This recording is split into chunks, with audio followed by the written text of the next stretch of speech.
Haugesund, Norway. Is this cruise port actually worth exploring, or is it just one of those places where you walk around for an hour and head back to the ship? When I first visited Haugesund, that was pretty much my expectation too. But after visiting 4 times, I've completely changed my mind. From relaxed city walks and Viking history to cinnamon buns and a surprisingly scenic waterfall excursion, Haugesund has turned out to be much more interesting than I originally expected. I'm Bibi, and with me it's time to set course. Today I'll show you the best things to do in Haugesund, what you can easily explore on your own, which excursions are actually worth your time, and why Landfoss became the highlight of my most recent visit. Let's find out together. But first, let's enjoy the sail into Haugesund, because especially on a clear day, it's definitely worth watching. If you like to skip ahead, just jump to the next chapter.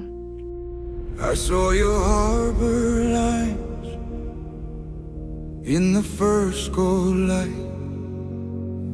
slow on the water, a new world breathing. Wood on the deck, salt in the air, hands on the rail, we were almost there. Keep moving on, keep moving on. The dawn is open, the tide is strong. Hold that line, hold that line. The shore is calling right ahead of us. Rise, rise, rise, rise over the waves. Rise, rise, rise, rise into the day. New land ahead, calling our name. Rise, rise, rise, rise. We are awake. Before we explore what to do in Haugesund, let's start, as always, with the most important things you should know for your cruise stop. Haugesund is located on Norway's west coast in the Regaland region, and it's actually one of the country's historically important areas. In fact, the nearby waterway called Nordvegen, meaning the way to the north, is believed to be where Norway even got its name. Today, around 150,000 people live in Haugesund, and more than 150 cruise ships visit every year. Still, the city feels surprisingly relaxed and easy to navigate. That's one of the reasons I enjoy Haugesund as a cruise stop. The logistics here are incredibly simple. Language is easy here. Norwegian is spoken, of course, but English is widely understood. Payment is simple too. Norway is mostly cashless and card payments work practically everywhere. When it comes to mobile data, most European visitors can usually use roaming without issues. If you're traveling from outside Europe, I recommend checking your mobile plan beforehand or using an eSIM. And one important Haugesund tip, don't underestimate the weather. I've experienced sunshine, strong winds and rain here, sometimes all on the same visit. A windproof or waterproof jacket will definitely make your day more comfortable. Once you step off the ship, Haugesund immediately feels calm and easygoing. It's not a huge city and never feels overwhelming. Your ship docks directly at the pier, no tender boats, no complicated transfers, and the city center is only around a 10 to 15 minutes walk away. Sometimes cruise lines offer a shuttle bus, usually for a small fee. But personally, I just walk, because the route itself is actually part of the experience. Walking along Strandgata and crossing the Risai Bridge gives you some lovely views over the harbor and city. You'll also find information boards along the way explaining Haugesund's maritime history. The town center itself is compact with cafes, shops and restaurants all within walking distance. There are also a few playgrounds, which makes Haugesund quite family friendly. One thing worth knowing, many of the smaller shops mainly depend on cruise visitors. Locals usually do their shopping in malls outside the center. But for a relaxed stroll, the city works really well. And that's something I personally like about Haugesund, it never feels stressful. If you prefer a relaxed day and want to explore Haugesund on your own, this is actually a great port for it. You don't need a complicated plan, just start walking. Head from the port towards the city center, cross a bridge and explore at your own pace. Along the way, you'll naturally pass some of Haugesund's main sites, including the City Hall, which was voted Norway's most beautiful town hall back in 2010. Whether everyone agrees with that is probably open for debate. One thing that surprised me was how many little details you notice when simply walking around, including small pieces of street art hidden around the city. Nothing huge, but a fun little surprise. And then there's something that became almost mandatory for me in Haugesund, trying a Kanelbolle, Norway's famous cinnamon bun. On my most recent visit, I had promised my son we'd get one before the excursion, so we headed into town first thing in the morning, and it was absolutely worth it. We found a lovely little bakery where you could even watch them making everything fresh. And yes, the cinnamon bun was really good.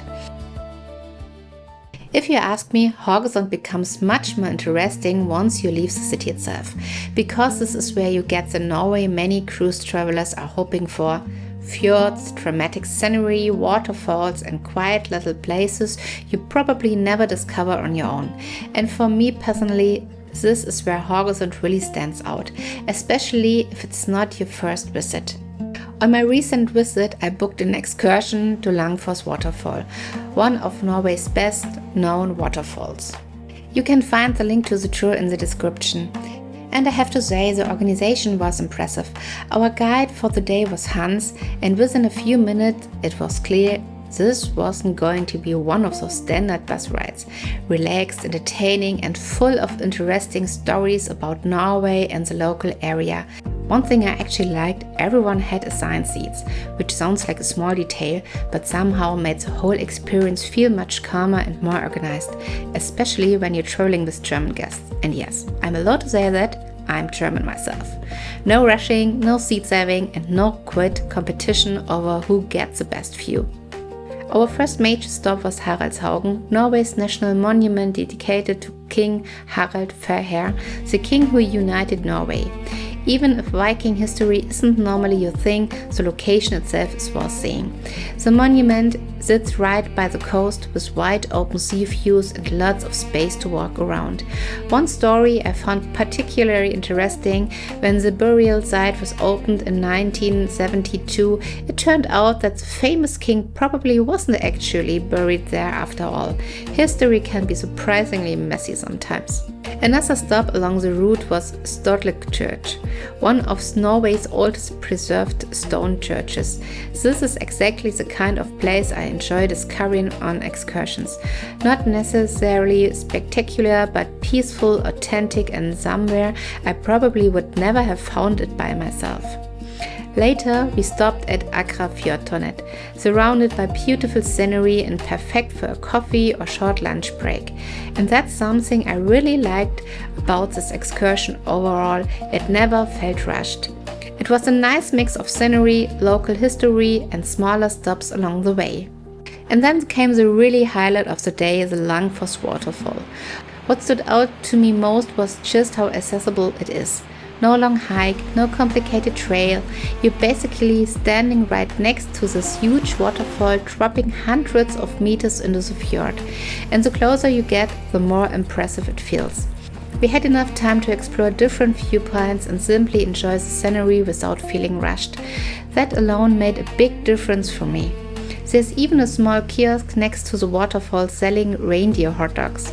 Of course, I had to try one. In my honest review, it tasted surprisingly similar to a regular hot dog. Still fun to try though. If you enjoy scenic landscapes and waterfalls, I definitely say this excursion is worth considering. If a longer excursion feels like too much, I still recommend visit Haraldshaugen. You can get there by sightseeing train, local transport, or even on foot if the weather is good. Especially on a windy or rainy day, a small sightseeing train can actually be a very comfortable option. If scenic bus tours aren't really your thing and you prefer something more active, Haugesund also offers boat tours.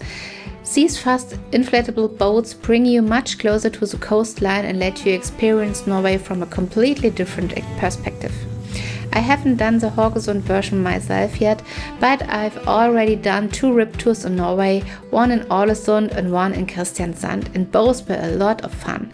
So at this point a Haugesund rip tour is definitely on my list for the next visit.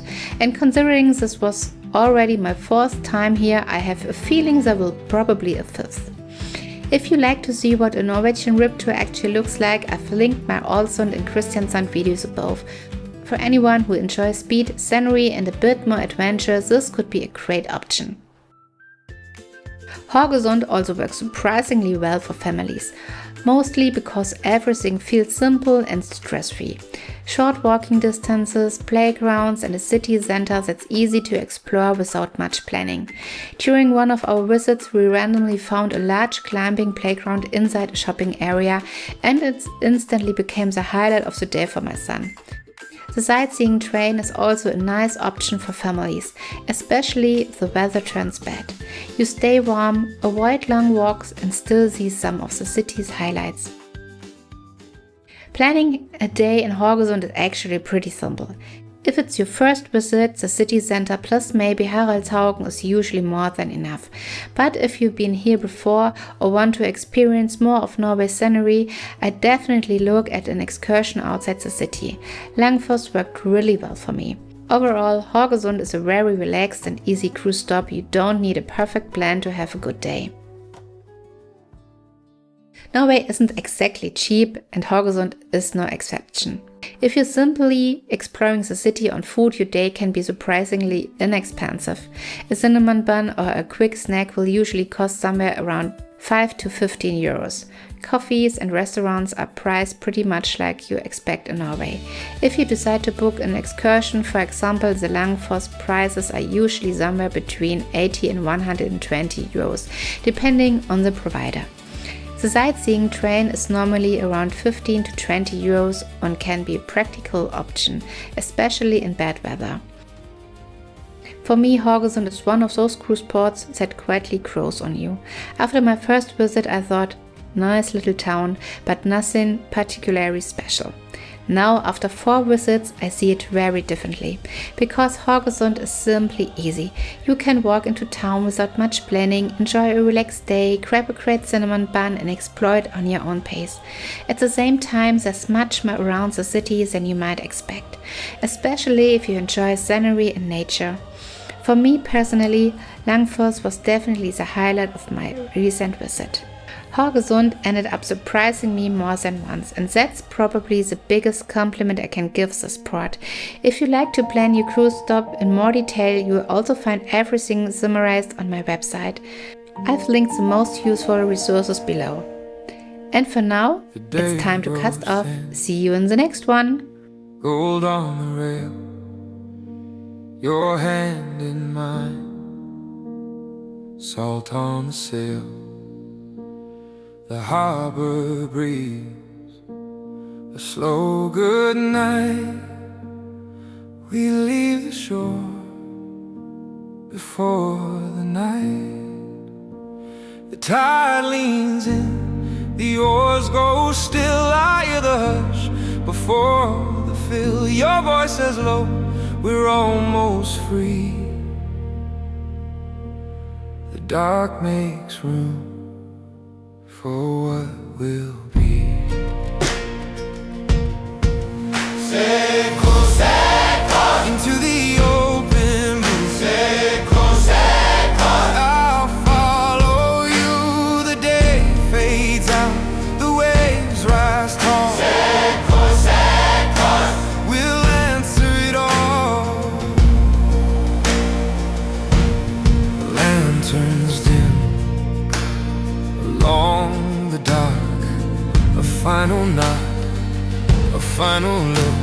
The moon comes up on fractured white and paints our way in silver light. The wind turns sharp, the canvas wakes. 100 stars begin to break. Your hand still knows the way to steer, and every mile feels clear, feels near.